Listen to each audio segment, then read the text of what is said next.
भाई जी निरंतर नाम जप करते थे, तो जब वहां से लौटे तो सायंकाल समुद्र के किनारे बैठे हुए थे। एक बेंच पड़ी थी और बैठकर वहां समुद्र की तरंगे देख रहे थे और नाम जप कर रहे थे। एकांत था, कुछ थोड़ा सा अंधेरा भी हो रहा था। बेंच पर बैठे नाम चिंतन करते हुए समुद्र की तरफ देख रहे थे तो अचानक देखा कि बेंच के समीप एक पारसी सज्जन खड़े हुए हैं। सफेद पोशाक, सफेद पाग बांधे हुए ऐसे खड़े हैं। बहुत देर तक भाई जी उनकी तरफ देखते, फिर नाम जप करते, फिर देखते और वो खड़े ही रहे। भाई जी ने सभ्यतावश कहा, साहब बैठ जाइए। अब वो बोले डरिएगा नहीं। भाई जी ने कहा, मैं क्यों डरूंगा? बोले नहीं, मैं कोई आदमी नहीं हूं, मैं प्रेत हूं। एक बार भाई जी को पसीना आ गया, जैसे कोई एकदम बोलेला कि तो एकदम। उसने पहले कहा कि आप डरिएगा नहीं, मैं प्रेत हूं। सुनते ही भाई जी के पसीना आ गया, मतलब एकदम अचानक किसी को भी ऐसा हो जाएगा। उन्होंने कहा, डरिएगा नहीं, मैं उन प्रेतों में नहीं हूं जो किसी का अनिष्ट कर सकूं। मेरी हिम्मत नहीं थी कि मैं आपसे बात कर सकता यदि आप ना बोलते। ध्यान दीजिए, एक प्रेत योनि भी है 84 लाख योनियों में, जिनका शास्त्र विरुद्ध आचरण बनता है, धर्म विरुद्ध आचरण बनता है, जो अधोगति को प्राप्त होते हैं। जैसे धंधकारी के विषय में आया है कि वो प्रेत योनि को प्राप्त हुए थे, भागवत में बहुत से ऐसी गलतियां हैं जो हो जाने के कारण फिर हमें प्रेत योनि मिलती है। बड़ी भयानक कष्टप्रद स्थिति होती है। उसमें बड़े अच्छे भी प्रेत होते हैं, बहुत बुरे भी, बहुत ही भयंकर कोटि के भी होते हैं। और ये स्वयं सृष्टि में कुछ खा पी नहीं सकते। नदियां बह रही लेकिन प्यासे तड़पेंगे, एक बूंद पानी नहीं पी सकते। ये जब पिएंगे जब कभी तुम्हारे ऊपर सवार हो जाएंगे, तभी आहार विहार कर सकते हैं, अन्यथा नहीं। ऐसे तड़पते रहते हैं, चिल्लाते रहते हैं। जब कोई अपवित्र और कर्महीन पुरुष फंस जाता है तब ये उनके ऊपर सवार हो जाते हैं, उनका खून पीते हैं, उनके द्वारा जो जल भोजन आदि पाया जाता है उसको वो ग्रहण करते हैं। जो भगवान नाम जब करता है उसको स्पर्श भी नहीं कर सकते, बात भी उससे नहीं कर सकते। विश्वास करना, जो भगवान नाम जब करते रहते हैं, ये प्रेत योनि की ताकत नहीं कि उसका स्पर्श कर सके। अपना कल्याण करने के लिए बड़े संतों के जीवन में आते हैं। देखा गया पूज्यपाद सिउड़िया बाबा जी की भी जीवन में एक पाया गया कि एक बार वो वृक्ष के नीचे बैठे हुए थे तो देखा एक प्रेत वृक्ष को हिला रहा है। बाबा की दृष्टि गई, उन्होंने सब साधकों से कहा, सावधान, यहां प्रेत आ चुका है। अब तो सब घबरा गए बात सुनते ही। बाबा ने कहा, पर चिंता मत करो, वो सामने नहीं आएगा, किसी को छुएगा नहीं। पर वो बड़ा उपद्रव करने लगा, कभी कुटिया में जाकर के पर्दा हिलाना, ऐसे कई तरह के। बाबा ने कहा, चलो फिर यहां से आसन हटा देते हैं, ये करेगा तो कुछ नहीं पर उपद्रव करता रहेगा। और तो ऐसा कई संतों के जीवन में ऐसी घटनाएं आती हैं, पर वो आपको डिस्टर्ब करने की चेष्टा करेंगे, आपको छू नहीं सकते। तो भाई जी से कहा कि मेरी हिम्मत नहीं थी कि मैं आपसे बोल सकूं, आप बोले तब मेरी हिम्मत हुई, मैं आपसे बात किया। मैं आपसे सहायता मांगने आया हूं, मेरा उद्धार कर दो। भाई जी थोड़ा हिम्मत किए, जब वो बोला आपसे सहायता करने आया, आपका मैं अनिष्ट नहीं करूंगा, मुझ में ऐसी ताकत नहीं है कि मैं यहां किसी से भी बोल सकूं। जब तक कोई मुझे बुलाएगा नहीं तब तक मैं बोलूंगा नहीं। देखो ये सूक्ष्मता की बात, जैसे कोई खड़ा है, ए कौन हो, सुनो हमसे बात करो, अब वो बात करेगा। अगर आप ऐसा ना बोले तो इसीलिए बोलने की जरूरत क्या है?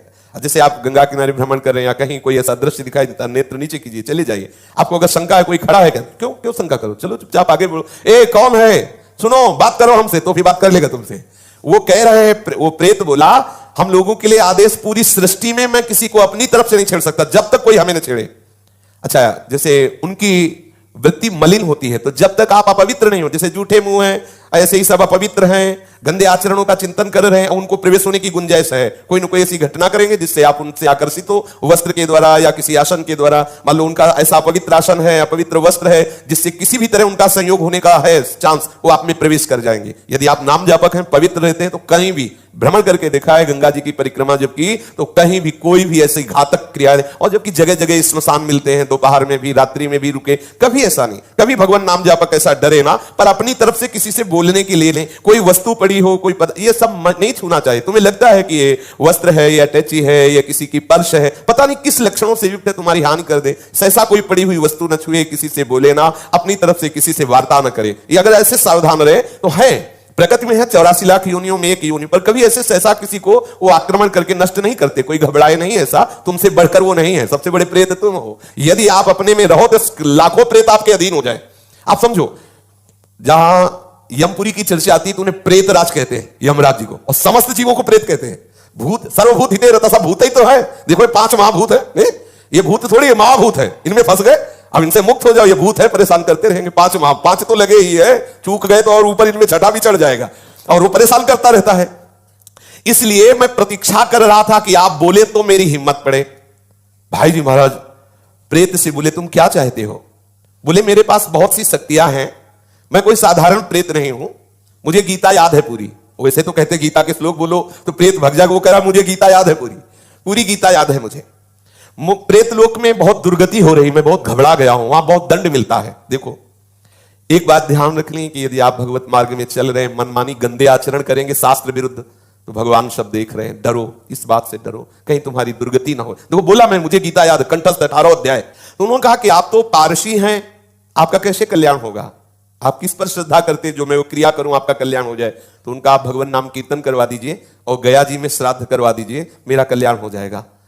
भाई जी महाराज उनसे बहुत से प्रेत लोक की जानकारियां ली, जीवन में कौन कैसे आचरण करता है, फिर मरता है तो कहां किस प्रेत योनि को प्राप्त होता है, उसने बहुत से परिचय बताए, बहुत से उन व्यक्तियों के नाम बताए जो भाई जी के परिचय के थे, मरे हो भूत बने, उनके भी बताए कि वो वहां अमुक अमुक गति को प्राप्त है। और बताया कि कुछ ऐसे भयंकर प्रेत होते हैं जिनको मतलब बस में करना बहुत कठिन होता है, अत्याचारी लोग जो भयंकर प्रकृति वाले, वो जब मरते हैं तो बहुत, अब जैसे कोई सतोगुणी है, थोड़ा साधन भजन शास्त्र स्वाध्याय करता है, लेकिन कोई भयंकर अपराध बन गया, गलती बन गई, तो ऐसी दुर्गति हो जाती है। जैसे विजय कृष्ण गोस्वामी जी के चरित्र में आता है कि वो परिक्रमा दे रहे थे, तो देखा वृंदावन में कुछ भक्तजन भंडारा कर रहे थे, तो उनको बुलाया विजय कृष्ण जी को कि आइए आप भी प्रसाद ले लीजिए।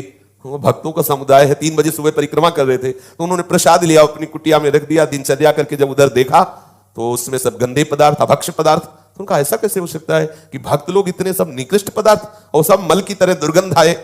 दूसरे दिन फिर परिक्रमा की तो फिर वो समुदाय दिखाई दिया, तो उन्होंने कहा कि आप लोग कौन हो, ऐसे अभक्ष्य पदार्थ, ऐसे गंदे पदार्थ। तो बोले हम सब प्रेत हैं, यही वृंदावन की बात। बोले आप कैसे प्रेत बन गए, तब उन्होंने अपनी अपनी घटनाएं बताई। जैसे एक बताया कि श्री ठाकुर जी के लिए जो अमनिया आता है उसको हम बिना ठाकुर जी को अर्पित किए अपने प्रयोग में ले लिए, इसलिए हमारी गति बिगड़ गई। ध्यान देना है, जैसे जो भी वस्तु मान लो मंदिर आदि में है जो प्रभु के लिए आती है, सबसे पहले प्रभु को अर्पित हो। यदि आप वस्तु आई और अपने घर ले गए, अपने प्रयोग में किए, वो अपराध है। जिनके ले आई उनको अर्पित करो, आप प्रसाद भोक्ता बनो, अमनिया नहीं। कोई भी पदार्थ वैष्णव को अमनिया सेवन नहीं करना चाहिए, ऐसा नंदगांव के एक पुजारी की भी बात है। कई ऐसे दृश्य आते, इसलिए बहुत सावधान। जैसे एक प्रसंग हमने संतों से सुना कि किसी संत को संत सेवा के लिए कुछ अर्थ मिला और उनके भाई आए, उन्होंने कहा कि घर में बहुत समस्या है, अगर अर्थ मिल जाता तो हम कुछ दिनों बाद वापस कर देते।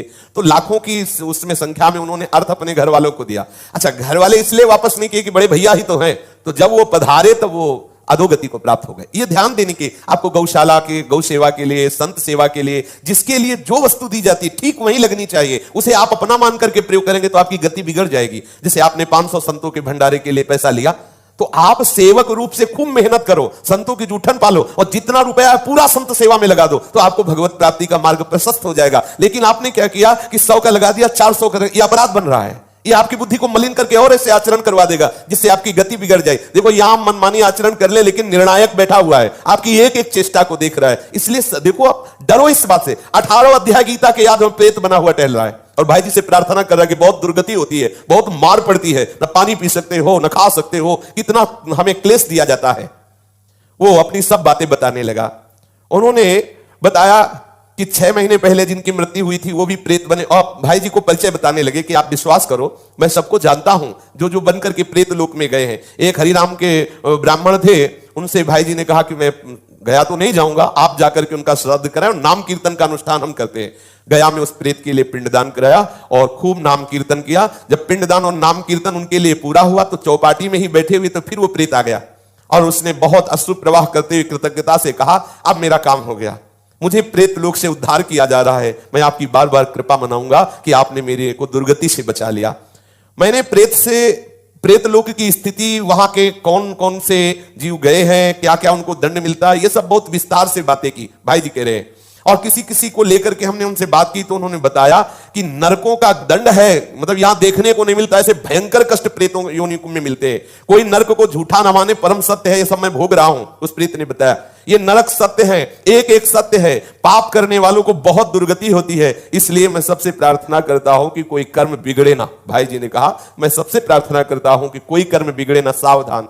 अपने लोग समझते हैं कोई देख नहीं रहा, लेकिन जिनको देखना है, जिनको निर्णय करना है, वो तो निश्चित देख रहे हैं। भाई सावधान, हम बहुत डरते रहें, कोई अपराध न बने, कोई गलती न बने, इस जन्म में प्रिया प्रीतम मिल जाए, यही सार बात। श्री राधा वल्लभ लाल की।